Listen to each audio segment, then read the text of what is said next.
Hello, welcome to a Sunny Book Nook. My name is Sunny and today I'm going to be talking about all the books that I read in the month of May. I didn't feel like it was appropriate to put out a wrap-up earlier this month because that was when the beginnings of the uprising after the murders of George Floyd and Breonna Taylor, and of course the countless others whose names have not been brought up again this time around, but I felt that that uprising obviously took precedent over what books I had read that month, and of course taking time to educate myself and try to educate others. And yeah, I've also noticed, of course, there's all the booktube drama going on, and I also noticed that a lot of white booktubers love to do the I support Black Lives Matter at the beginning of their recent videos and stuff to like not get canceled or that like self-flagellation of I know I don't read diversely enough. We all need to read more diversely. And it's like, who is we? Anyway, that's just been something that's been annoying me. Also, if you hear screaming in the background, that's just my family and siblings, so just ignore that. I have some tea right here, and to make my throat be able to continue to do a lot of talking, I'll probably be taking some sips from this. Also, this is probably going to be a bit of a longer video because I have 28 books that I'm going to be talking about today that I read in the month of May. A lot of these were not the physical books. Most of these were audiobooks or ebooks, so keep that in mind. The first book that I read in the month of May was The Midnight Lie by Marie Rutkowski. This book is basically about a magical world where the society is divided into this class system based on one's blood, basically, and there's a wall that kind of separates the societies. It's ruled by this authoritarian regime that maintains this segregated kind of city, and it follows this girl. She gets caught up in a little bit of a mess because this magical bird comes from the other side of the wall, and she gets thrown in prison at some point towards the beginning of the book where she meets the love interest. And there's a whole adventure in figuring out how this oppressive class system works and the different complicated relationships that the main character has. And this features a female-female romance, and it was good. I think the tension and the character development was done, and the relationship development was all done pretty well, and I think the magic and the world building was pretty strong as well. And I just think Marie Rutkowski's writing is very good in terms of young adult fantasy, so I would recommend this. I think I gave this book 4 stars, and yeah, I really enjoyed it and I would recommend it. So the next book that I read in the month of May was This Changes Everything: Capitalism versus the Climate. I talk about this book in my nonfiction recommendations video pretty extensively, so I'm sure you already know what it's about, and you know, I think in a couple months I will go through and annotate this book because it's full of just phenomenal information about how screwed we are in terms of climate change and what actually needs to be done in order for this climate change problem to not engulf us. I just think Naomi Klein packages, frames, and supports her arguments so clearly and beautifully and with such a compelling narrative voice, but while still being full of facts and figures and whatnot. So highly recommend this book if you care about the climate, if you're a young person, if you care about social justice. You need to read this book. The next book that I read, also I rated it 5 stars if you couldn't tell by how much I loved it. The next book that I read in the month of May was Her Royal Highness by Rachel Hawkins. This book is like a light, fluffy, lesbian rom-com. I gave it 4 stars. I thought it was really cute. I thought the romance was really cute. It was a hate-to-love romance between like the girl next door from America and the Scottish princess who are roommates at this boarding school in Scotland, and it's very adorable. So I would highly recommend that book, especially if you're looking for more FF romances, and I am always looking for more FF romances, so please leave recommendations in the comments below if you have any that I haven't already talked about or read. The next book that I read in the month of May was Riot Baby by Tochi Onyebuchi. This book is really good. I think it's pretty short. It's probably novella length, and it reads almost like verse because the language is very poetic and it feels very surreal because there's a magical realism element to it. But it's really a heartfelt look at race and incarceration and family and rage and revolutionary change and what the near future looks like. And it's somewhat dystopian, but also realistic fiction, but also a little bit fantastical. I just think that it's a book that you should read because it's really short, it's very good, and I gave it 4 stars. Highly recommend. The next book I read was Naamah by Sarah Blake. I made a whole video reviewing this book. I gave it 4 stars. I really enjoyed it. And if you want to know more about my thoughts on this book, you should go check out that review video. But the short synopsis of it is that this is the story of Noah's Ark, but from the perspective of Noah's wife, who goes unnamed in the Bible. And there's also some female-female romance going on in here as well, so check that out. I'm realizing that I read a lot of sapphic books last month, and considering that it's Pride Month right now, and I should probably be reading more LGBT books right now. So anyway, the next book that I read was I'm Thinking of Ending Things by Ian Reid. I gave this book 4 stars. It's basically a mystery, suspense, thriller type of book, but it's more like psychological thriller-ish than anything else. It's about this couple, and it's from the perspective of this girl who wants to end things with the relationship, but there's more to the story and the writing and the framing device than you might expect, and the twist at the ending is one that like reframes the entire book. So it's like as soon as you finish reading the book, you need to reread it. It's like that kind of stuff. It was really trippy. I really liked it. I thought it was very clever.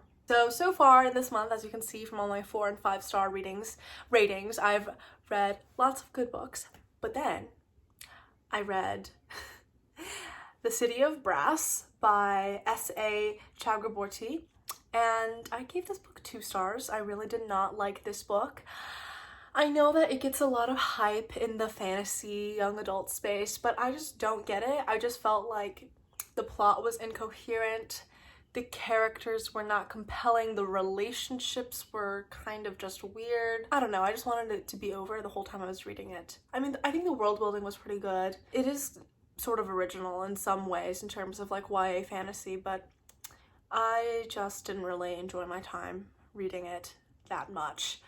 So the next book that I read was A Woman Is No Man by Itaf Rum. And this book I rated 4 stars. I thought it was really, really, really good. It tells the story of intergenerational kind of family or like gendered trauma. We basically get the alternating perspectives of a mother and daughter and occasionally a grandmother in this Palestinian immigrant home in Brooklyn, and it's very, very emotional, and it talks about gender and culture and the way those two things impact each other, and it talks about Palestinian American identity and Palestinian identity, and it's just very beautiful. The writing, I think, is simplistic, sometimes overly so, but I think it also makes this book more accessible to more readers, so I would highly recommend this story. The next book I read in May was The Obelisk Gate by N.K. Jemisin, which is the second book in the Broken Earth trilogy. I buddy read this book with Shade Tree Reads, and I thought that this book was really good, but it didn't match quite up to how much I enjoyed the first book. I gave The Obelisk 4 stars, and I think that N.K. Jemisin is just a really phenomenal writer. So I'm excited to read her third book, even though Shade Tree Reads and I wanted to buddy read that book as well. That's just her handle. Her real name's Deidre. Deidre and I think we're going to read that book together, but we've both been a little bit busy and overwhelmed, so we'll see if and when that happens.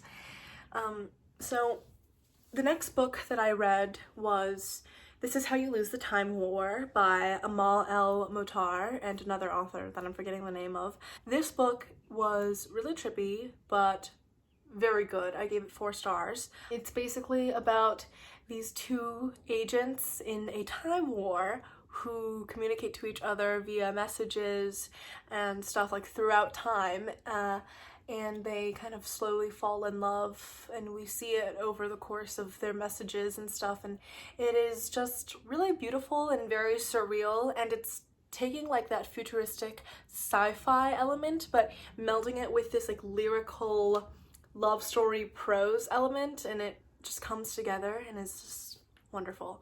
So would definitely recommend. And this is also an FF romance, so if you're looking for like a sapphic read for Pride, check this one out as well. The next book that I read was Less by Andrew Sean Greer, and this book is about this middle-aged gay man who's a writer and feels kind of lost in his love life because his ex, but not really ex, is getting married. And anyway, it's just about him traveling the world and trying to find himself, and he's like approaching his 50th birthday or something soon, and he's just like, you know, reflecting on his life as a writer and a gay man and his encounters with different people at the various conferences and stuff he goes to around the globe. And I like this book a lot. I thought it was funny in an understated way and very like adult in the sense of like an adult kind of reflecting back on their life and thinking about what they could have done better and stuff like that. I rated this book 3 stars. Also would recommend this book for Pride Month. Yeah. The next book that I read in the month of May was Minor Feelings by Kathy Park Hong. I also talked about minor feelings a lot in my nonfiction recommendations video, but basically this is what it says in Asian American Reckoning, and it's basically a memoir slash collection of essays slash just like narrative about Kathy Park Hong's experiences as a poet and woman of color and the specific kind of Asian American identity and where we're at right now. And I think this is really definitely essential reading for any of my fellow Asian Americans, or even just people who are interested in race relations in America in general. I just really recommend this book. I think she does a really good job at breaking down some historical elements and some problems within our community and some other just dynamics between like Asian women, and I don't know, I think it's really well done. The next book that I read was The Library of Legends by Janie Chang, and this book is a fantasy book about, well, okay, it's like a historical fiction fantasy set in 1930s China during the Japanese occupation, and sort of this group of college students traveling across China with their college. From my understanding of Janie Chang's background and her like knowledge in 1930s China, it seems to be pretty historically accurate in the elements about that, and the kind of mythological elements seem to be genuine as well.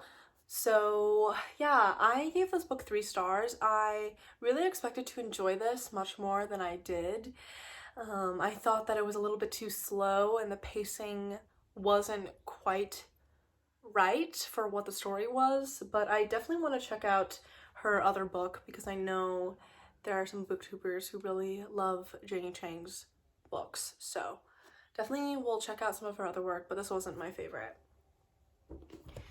The next book that I read was The Subtweet by Vivek Shreya. This book I gave 4 stars. I thought it was really good.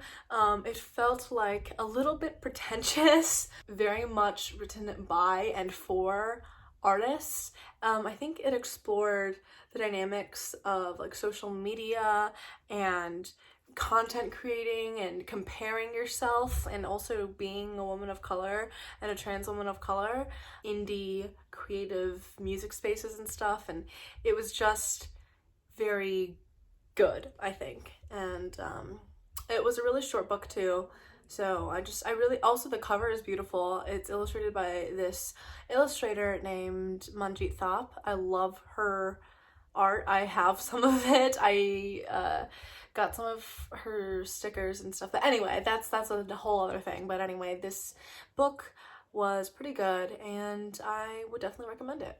The next book that I read was Call Me By Your Name by Andre Aciman, and I don't really understand why people love this book so much, because it was honestly just kind of like, okay, I think it does convey that feeling of longing and that summer kind of nostalgia vibes, but the movie was better because it gave those vibes without being as creepy as the book, because the book had a lot of creepy and weird and overly explicit details that took away from the overall vibes and felt just gross in the context of the main character's relationship.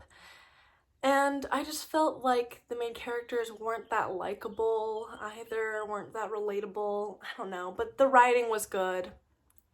Whatever. I gave it 3 stars. I thought it was a pretty average book, a bit overhyped. So the next book that I read was Lent by Jo Walton, and I really enjoyed this book. I gave it 4 stars. I thought that the setting of like 14th century Italy was so cool, like was so good, because I took AP Euro a couple years ago in high school, and like a lot of what we talked about and learned about regarding the Renaissance and popes and the Catholic Church and stuff in Italy during that time was very applicable in this story, because even though it's like a fantasy, the fantasy is deeply rooted in Catholicism and also deeply rooted in history. Basically, the concept of this book is that there's this priest who just keeps on being reincarnated, and he has a very close connection to God, he feels, and it's just a really fascinating book. And I think that if you're interested in Catholicism, or if you are Catholic, I would be interested to see what you think about this book, or if you are really interested in European history or this time period in European history, you should definitely check this book out. The next book I read was Starlings by Jo Walton, because after I read one Jo Walton book, I was like, I definitely gotta check out her other stuff because this writing is really good. And let me tell you, Starlings was so good. I gave it 5 stars. Definitely one of my favorites of the year. I had to order a physical copy because it's a collection of short stories and poems and I think one play, and a lot of the stuff in here was so deeply thought-provoking, and also there was some stuff that was like very, very amusing, and there are some things that were just very sad, I think Jo Walton does a really good job of incorporating the past, like historical fiction kind of stuff, mythology and folklore and fairy tales, along with like future dystopian sci-fi and concepts like that. And I just really can't wait to check out more of her stuff, because Starlings blew me away, and I cannot wait to get a physical copy of it, because there were some stories in there that blew my mind. The next book that I read was Beasts of Extraordinary Circumstance by Ruth Emmy Lang, and I read this book mostly because I forgot who, but this booktuber kept on recommending it and saying it was like her favorite book of all time or something along those lines. I'm really forgetting who it was, but anyway, obviously that impacted my decision to read this book, because I ultimately did, and I give it 3 stars. I thought it was good. but not quite reaching the heights of what I expected. I thought that it was really interesting as a concept. The dynamics of the different families and the characters here were like really heartwarming. The story is basically about like a wolf boy and this girl who becomes friends with him. And this wolf boy has, well, what I mean by wolf boy is that he was like raised by wolves essentially, and he also has some sort of magical property, and it's about him and like his life basically. And it's not really from his perspective, it's mostly from the perspective of the people around him.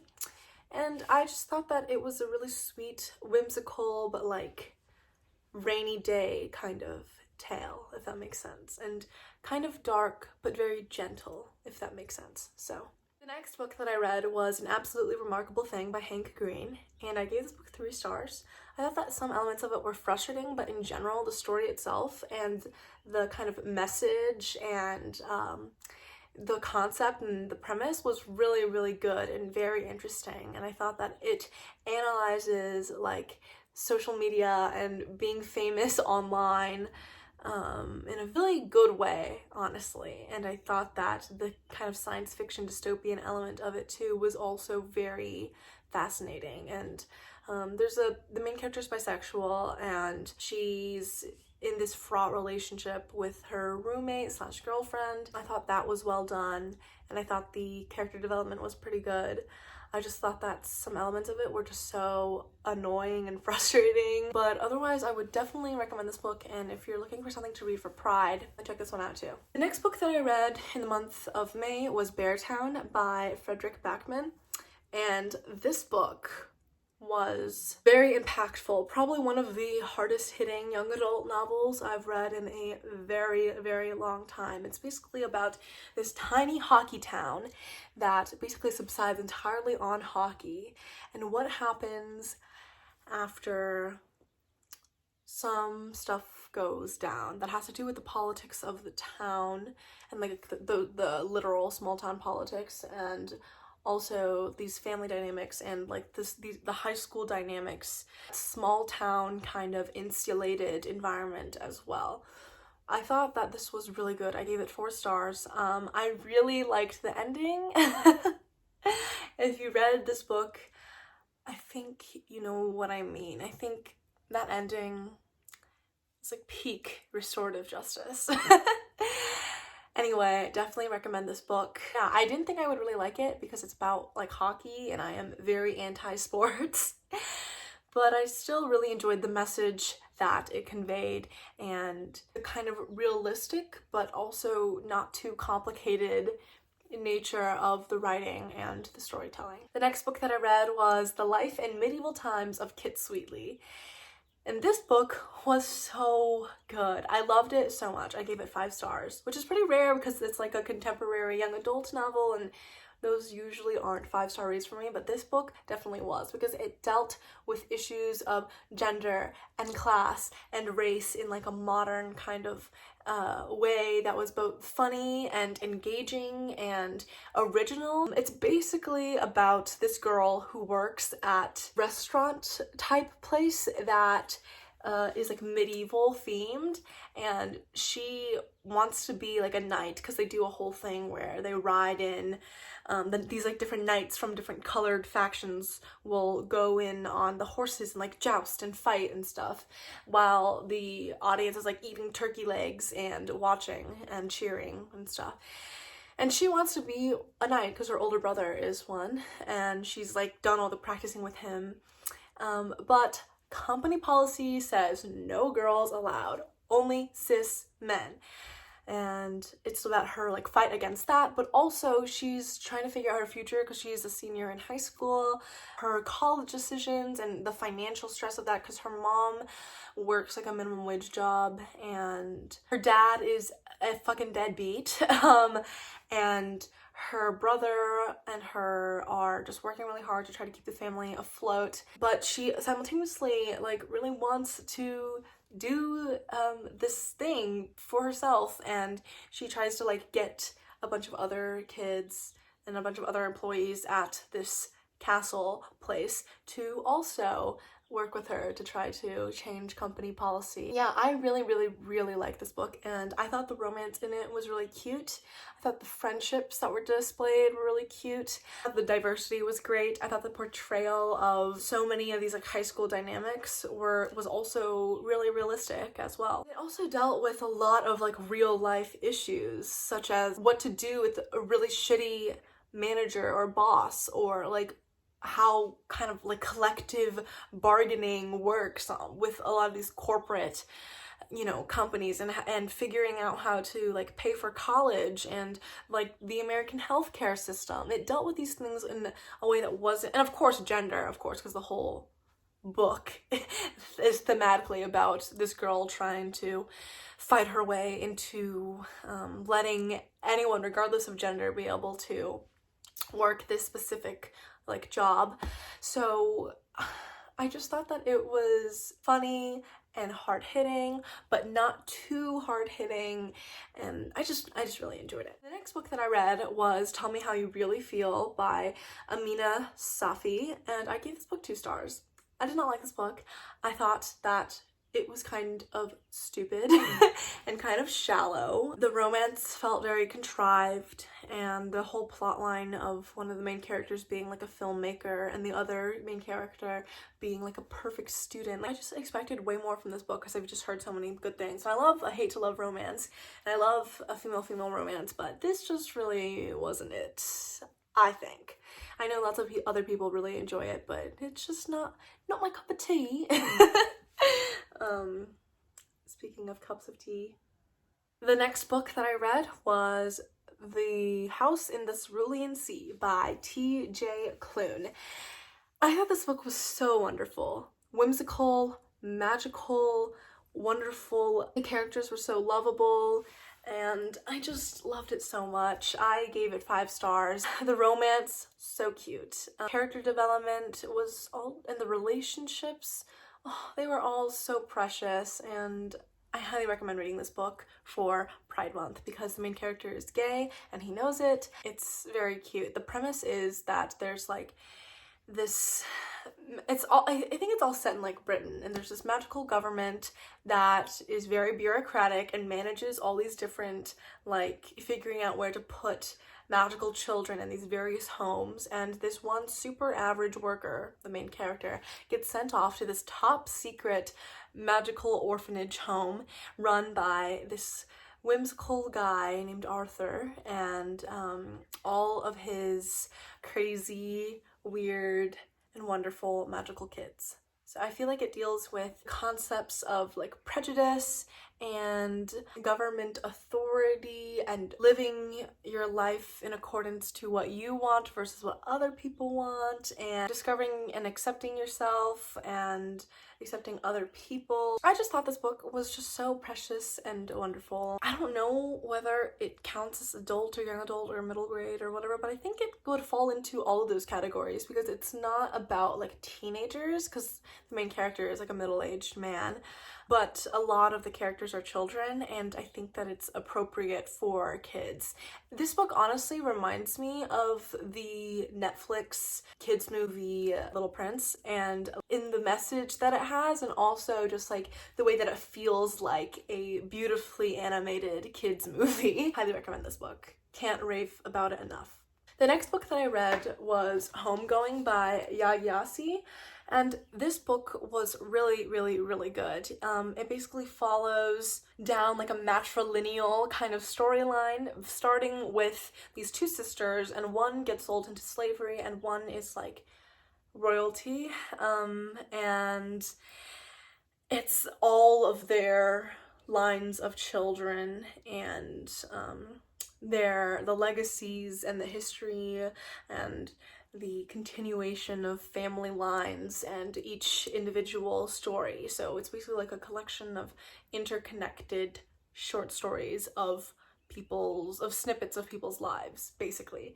And I thought it was really well done. Definitely think this should be required reading instead of like To Kill a Mockingbird or whatever in schools, because it talks about the African and also the African American like experience diaspora, cultural understandings and historical contexts and such in a way that's much more nuanced and from the perspective of someone who has authority to write about such things, as opposed to like a white lady talking about how racism is bad. I rated Homegoing 4 stars. The next book that I read was The Hike by Drew Magary?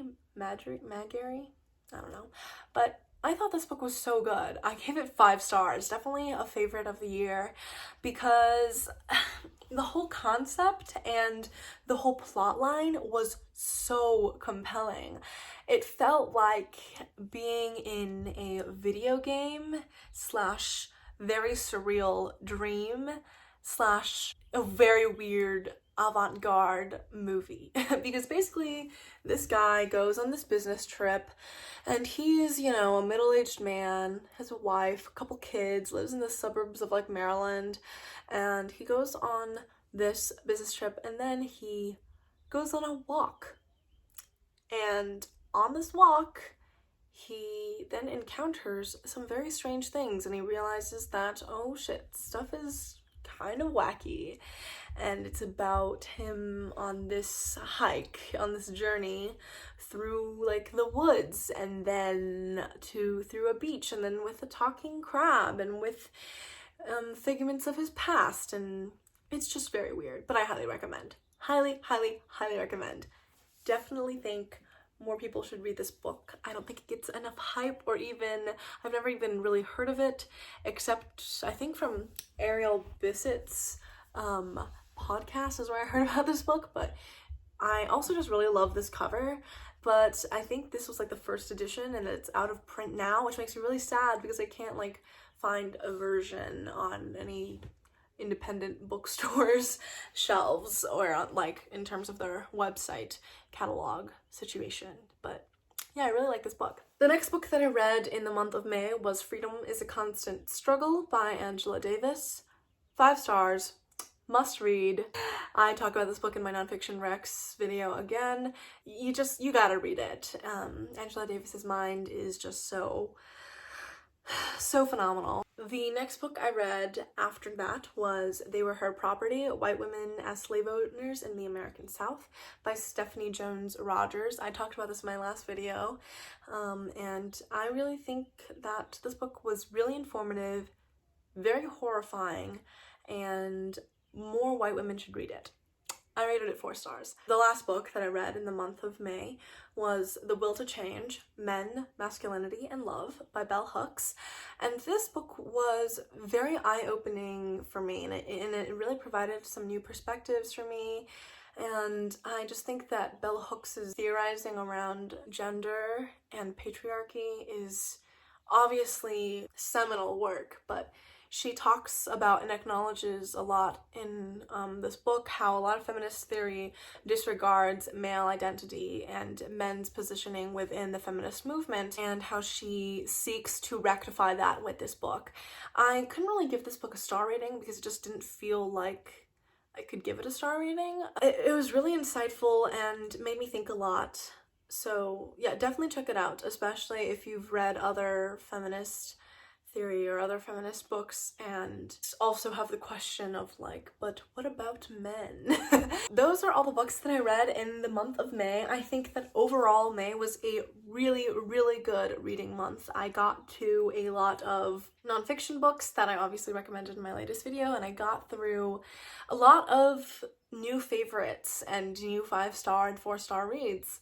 Hopefully June will also be a really good reading month, but I already know, since we're like, what, 10 days into June already, that it's not going to be as good as last month because of course, everything that's going on in the world right now, and I do need to also focus my priorities on organizing and on doing what I can for my community. I will leave the video at that, and I hope to see you in my next video. Subscribe, like, comment, all that bullshit, and bye!